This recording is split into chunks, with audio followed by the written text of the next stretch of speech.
Mis vecinos intentaron robarme parte de mi casa. Y terminaron perdiendo un trozo de la suya. Antes de empezar, quiero que sepas algo, esto no es una historia de odio. No soy una persona conflictiva. Llevo toda mi vida intentando llevarme bien con todo el mundo, siendo amable, poniendo de mi parte.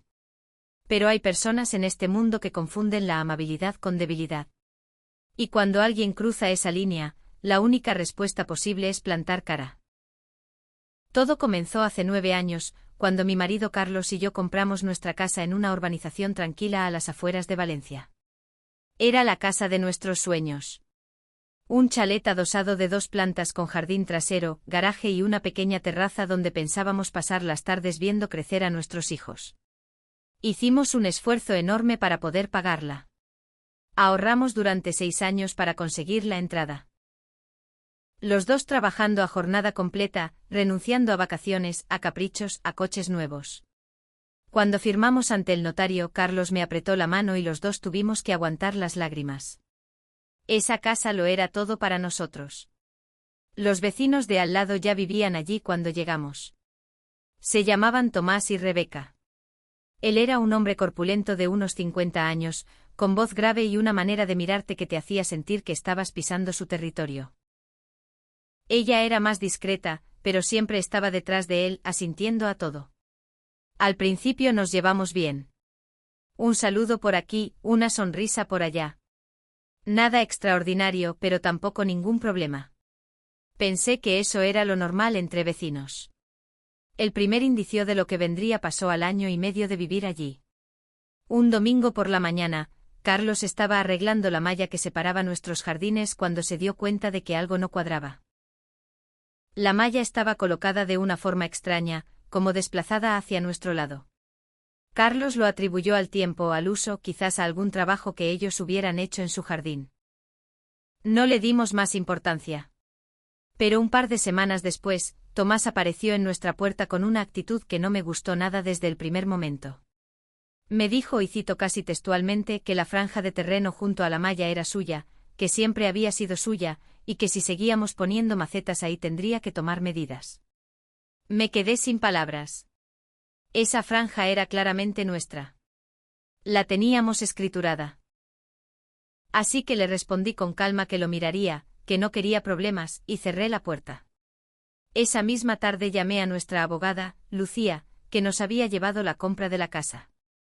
Le expliqué la situación y ella me dijo algo que me resultó fundamental, que guardara constancia de todo.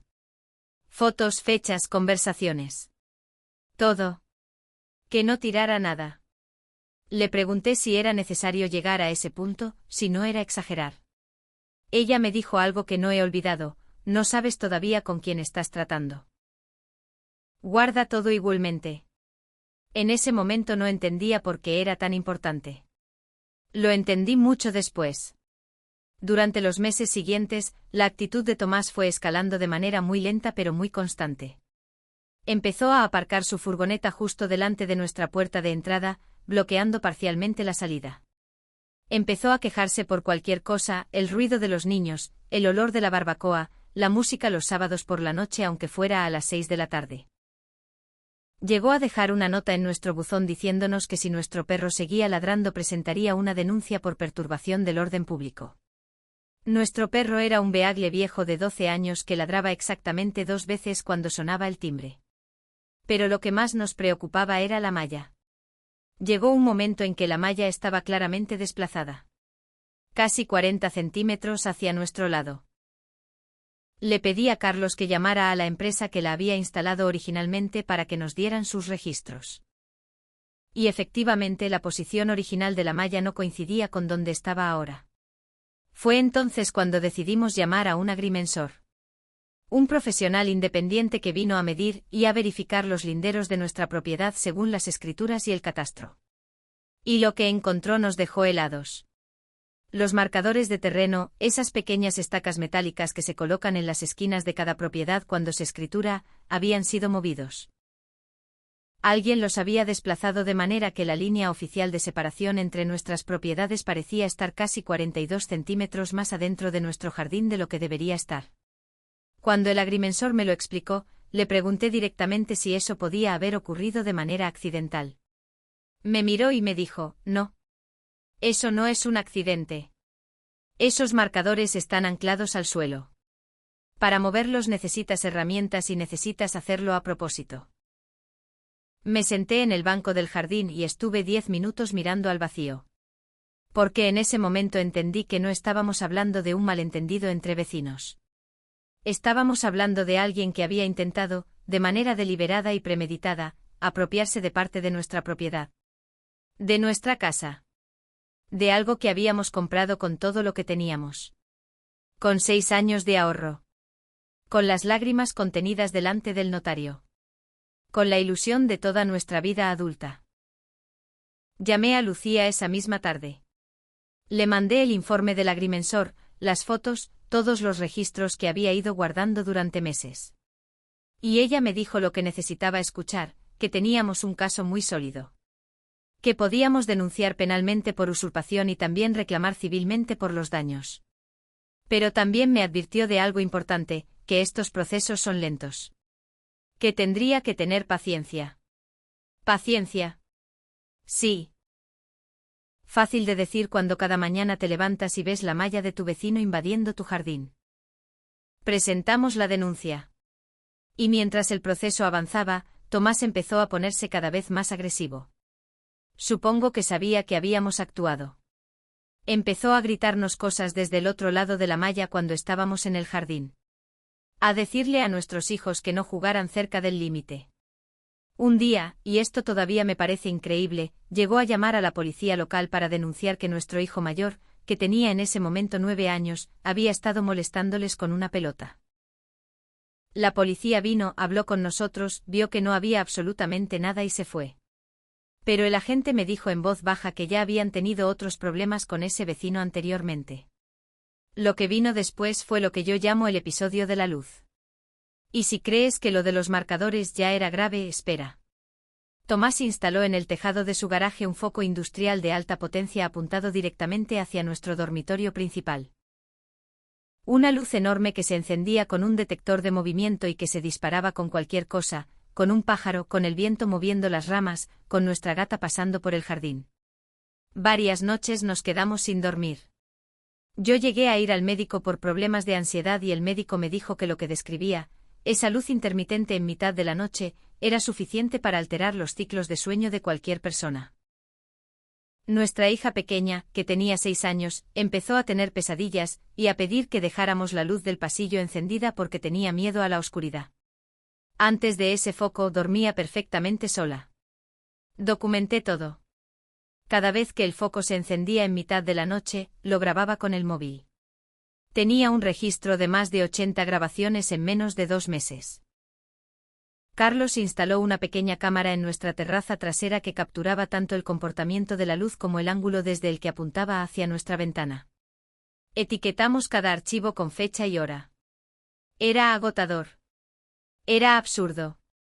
Pero lo hacíamos. Lucía añadió esto a la demanda. En España existe legislación sobre contaminación lumínica y sobre el derecho al descanso.